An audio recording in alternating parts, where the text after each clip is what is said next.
नमस्कार दोस्तों, मैं छोटी उपाध्याय अपने YouTube चैनल पे आप सबका स्वागत करती हूँ। आज एक बहुत ही प्यारा सा बेटा विवाह गीत लेकर आई हूँ जो आप सबको पसंद आएगा, तो लाइक सब्सक्राइब करना ना भूलिएगा। और हमारे चैनल पे अगर नए हैं तो प्लीज़ हमारे चैनल को सब्सक्राइब कीजिए ताकि अगला नोटिफिकेशन आप तक जा सके।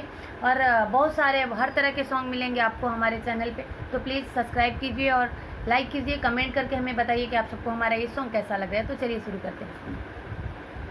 बेरी आँखें बेरी तोहके बारी जी कावाना दुल्हा बने वृंदा खेले जानी जाओ। बेरी आँखें बेरी तोहके बारी जी कावाना दुल्हा बने वृंदा खेले जानी जाओ। ओही वृंदावनवा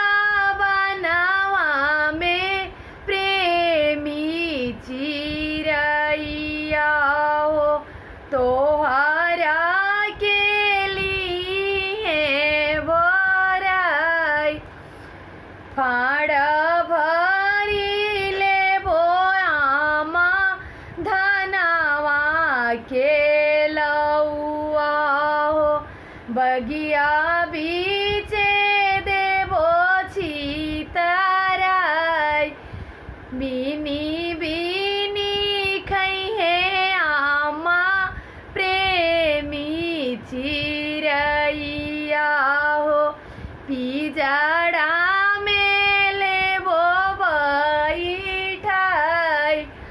बेरी आके बेरी तोहके बारी जी कावाना दुल्हा ससुर जी के गलिया जानी जास।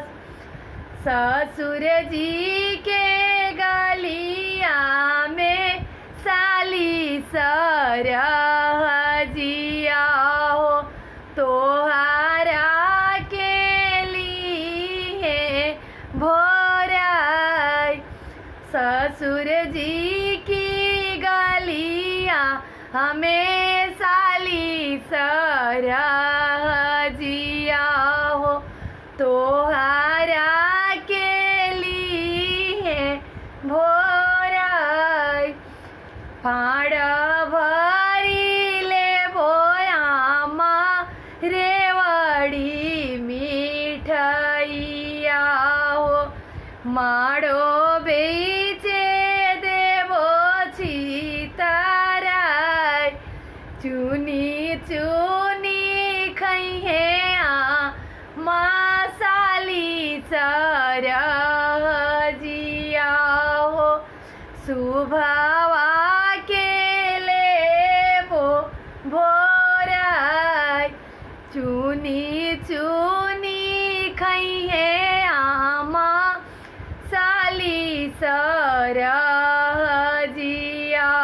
हो सुभा